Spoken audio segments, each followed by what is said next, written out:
Hey Libra, this is Alexander Creek, astrologer and intuitive. Welcome back to my channel. This video is going to be about your horoscope for June 2024. Special hello if you're listening to the audio only version of this podcast. And if you're watching me on YouTube, make sure that you like, subscribe, and click that little notification bell so you don't miss an update. If you're listening on the podcast, make sure that you leave a 5-star review so people can find me. So it is a very busy month, especially the beginning part of the month, because we have so much in Gemini activating Jupiter, that planet of expansion, recently moving into Gemini. So Libra for you, and by the way, if you're watching this horoscope, make sure you're watching it for your rising sign or ascendant, and watch for your sun or moon second. It's rising sign first, sun or moon second, and that's only if you know if you have an accurate birth time. If you don't have a birth time, just watch your sun or moon. But just FYI, it's going to be more accurate for you based on your ascendant. So, okay, let's talk about Jupiter and Gemini first. So Jupiter is the planet of expansion and opportunity and wisdom. So Jupiter has moved into your ninth house of higher education, higher mind, long distance travel, other cultures, your spirituality, and your beliefs. So it's going to be activating this part of your chart and expanding these areas for you for about the next year, because Jupiter went into this part of your chart on May 25th and will be leaving this part of your chart on June 10th, 2025. So it's here for over a year. Jupiter in Gemini generally is a very busy energy. It is very like wanting to learn, to explore your options, to study new things, to try new things. It's curious, it's intellectual. It's like, I want to learn this, but also want to go there, and I want to go here, and I want to try this. And it's like, so I would general advice for Jupiter in Gemini is to, yes, be spontaneous, yes, try things, yes, explore, but also make sure that you are focusing on your goals and prioritizing, because Jupiter is square Saturn the whole time it's going to be in Gemini. So this would be saying, so Saturn is this planet of containment and delays and limitation, and it's saying like, make sure you focus and don't spread yourself too thin. Otherwise, you will squander your efforts, is kind of the energy I get from this. And there's like the structuring, and it's asking kind of like, what are you building long term, is sort of what I feel with this energy. So for you, like I mentioned, it's in your ninth house. This could be a really nice, this could be, Jupiter going through your ninth could be saying like, hey, maybe it's time for a more advanced degree. Maybe it's time to, learn like a more advanced course of study, or to learn astrology. I mean, ninth house is astrology and tarot and divination and spirituality. It's the house of God. It's where we talk to the universe, is in the ninth house. This also could be any kind of expansion opportunity relating to beliefs or political beliefs or your philosophy. It could be things connected to that. It is a very higher mind, intellectual kind of feeling energy. And also, if you want to travel, this is maybe the year for it also too, or maybe working on working up to it. This also could be about learning about other cultures, other languages. There's a lot kind of going on in the ninth house, and Jupiter is going to help bring some opportunity. I will say with Jupiter, there's maybe a notion that Jupiter hands you miraculous blessings. That is true sometimes, but most of the time it may just kind of kick the door open so you can go forward and take the action required to bring that expansion in. Jupiter could sort of crack the door open just a little, and it's up to you to sort of take that action. So Jupiter could pass you by, and nothing really happens, and it may be up to you. It depends on your on your personal chart, but it may be up to you to sort of take advantage of that energy. So we have a new moon in Gemini that's going to be really activating this Jupiter and Gemini energy, because the new moon in Gemini will be occurring on June 6th in the same sign as where Jupiter is now. And, this is a very busy, social, feeling, lively energy. There's a need to talk, communicate, plan, explore new information, curiosity, learn new things, try things, that kind of spontaneous kind of feeling that I was mentioning before. And again, it's going to activate that Jupiter, because Jupiter is here, and this new moon is saying there are probably maybe new opportunities or new seeds being planted connected to that cycle. So it's going to feel very ninth housey. You could feel connected to other places, or want to travel, or want to learn new things, or feeling those kind of those themes that I mentioned earlier kind of opening up for you. And again, this is mathematically going to be square Saturn. So there's that feeling of focus, build, focus on your priorities. Don't spread yourself out doing 9 or 10 different things. Limit it to like 5 because you're probably still going to be doing a lot, but I would say condense that a little. Venus is also very close to the sun at this point as well. And so that means Venus will be square Saturn as well. So there may be some themes around like commitment in relationships or working on things in relationships, or do I feel valued, or what is it worth? Is it worth too much, or do I want to? It's like, just because Venus has to do with worth and value in relationships, and Saturn is like work and burden and responsibility. So we have these themes playing out with this new moon as well. So it may be like this relationship may be worth it, but it may be about that it's sort of taking work. Saturn for you, by the way, has been in Pisces since March 2023. Thus, it's been in your health and work sector. So there's maybe some responsibility, more work, heavier energy having to do with your job, with people in your job, or your daily work routines may just feel like that's taking a lot of focus or effort on your behalf. It could also have to do with maybe some challenges having to do with health or bodily health, and having to work on bodily health kinds of things. So you may see those themes kind of be interplaying with this sort of new moon energy for you. It's going to bring in those 6th house themes. Next, we have Mars, the planet of action, energy, how you tackle your to-do list and approach conflict, moving into Taurus out of independent, fiery warrior spirit Aries. It's moving into Taurus on June 9th, and it'll be there through July 20th.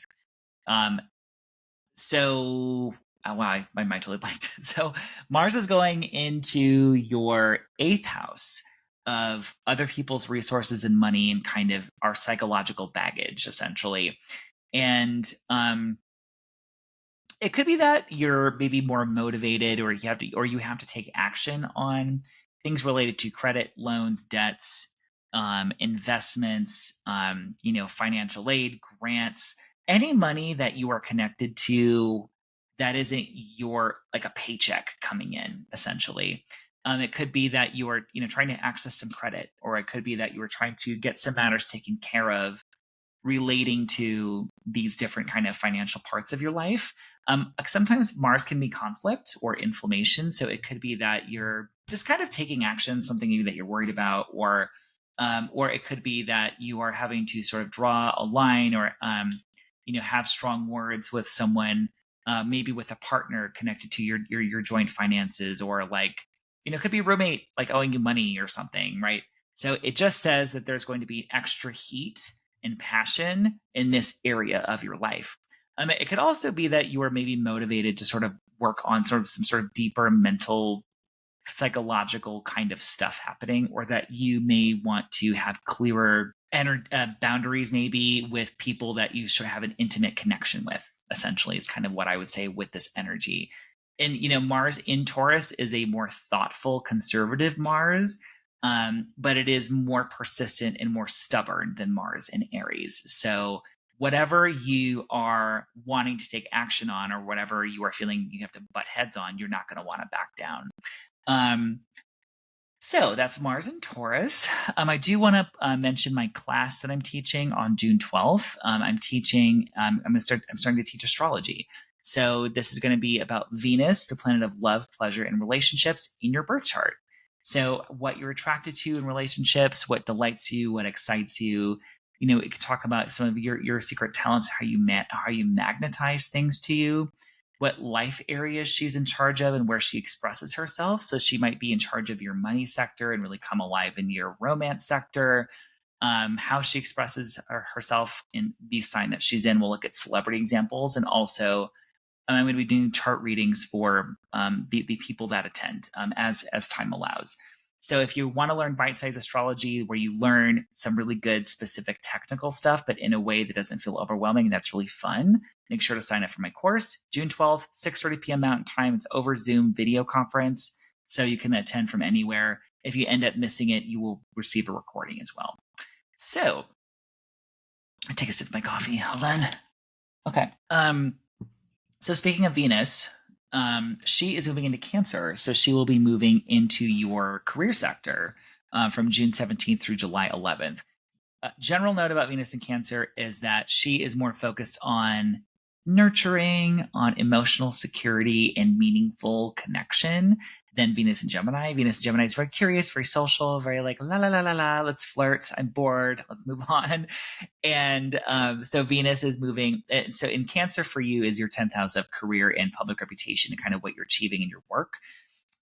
So this could be really good for honestly making yourself look favorable to authority figures, to attracting opportunities for you. It could be a nice time if you are in the position to ask for something like promotion or a raise, or if you're self-employed to maybe promote yourself. Or this is something connected to freelancing or side hustle or whatever. It's a good time to promote yourself and put yourself out there, because it's when Venus goes through this part of your chart, you tend to be received by the public in a more harmonious, attractive way. If you're not employed or this isn't career related, this is kind of whatever you do that feels like your work or that you're kind of known for. And I would also say with Venus in Cancer, this could be good networking opportunities for you as well to have meaningful conversations and connections and within people in your career space, because Venus is about relating and finding what we have in common and making these sort of heart-centered connections. So that can be really good for career type things from June 17th through July 11th. Now, finally, we have a full moon, first of two full moons in the same sign. First one is June 22nd. The next full moon will be next month. So we have like a two-part story here. So full moons tend to bring completion, culmination, awareness, news, or an event, or just an area of there's a lot going on in that part of our life. So this full moon is really interesting again, because the first one happens at 1 degree of Capricorn. The second one happens at 29 degrees. And 29 degrees in astrology represents like an ending, like this finality, this big emphasis on an ending of some kind, or just an ending to the story. So there's like a beginning to this full moon, which is this one happening this month, and then an ending to this saga. So this full moon was happening for you in your home and family sector. So this would be again, events, news, awareness, just a renewed area of focus connected to your home, your family, your residence, your parents, your ancestry, like where you come from. This could be anything to do with like, hey, we're redecorating, or there's a lot of activity involving home. Maybe you're moving, maybe you're looking at buying a new home. There's just or something, or there's some sort of or that family is like a sort of bigger area of focus. It could be something connected to your parents as well. Not necessarily bad, just saying something's coming up in that part of your chart, or you're going to be more focused on your security or on your kind of home space with this full moon, because this full moon happens pretty much when the sun goes into Cancer. So when the sun goes into Cancer, it's going to be more of a focus on kind of home, family, and also career things for you during Cancer season. What's also is interesting about this full moon is that Saturn, the ruling planet of Capricorn, will be getting ready to go retrograde. And it goes retrograde a week later on June 29th for a couple months. Can't remember how long off the top of my head. Sorry. But when it goes retrograde, it's going to really kind of pull focus and make us notice what that planet's doing more intensely. So because Saturn is, I believe, in your 6th house right now, you're going to notice things with health and work things coming up, like having to review maybe health practices or how you take care of yourself, or maybe review how you go about your job or your daily grind, or review, do I want this job, or just things coming up with work and health during this Saturn retrograde. But also Saturn in your chart does rule home and family, and also your romantic life and creativity. So those areas, it's like there may be this special review or reassessment going on with these various life areas. So kind of notice what's happening. And retrograde does not mean bad. It does not mean bad at all. It just means that you are going through a review period of where you will be really looking at these things, especially the health and work stuff. So that's what's going on with that full moon. So home and family, and also reassessing things connected to your health and your work. So I hope that makes sense for you. let me know through the month how maybe this lines up for you. And I don't know your personal chart, so it's kind of depends, but thank you so much for watching. I'll be back next week with another video, and happy June. Thanks, guys.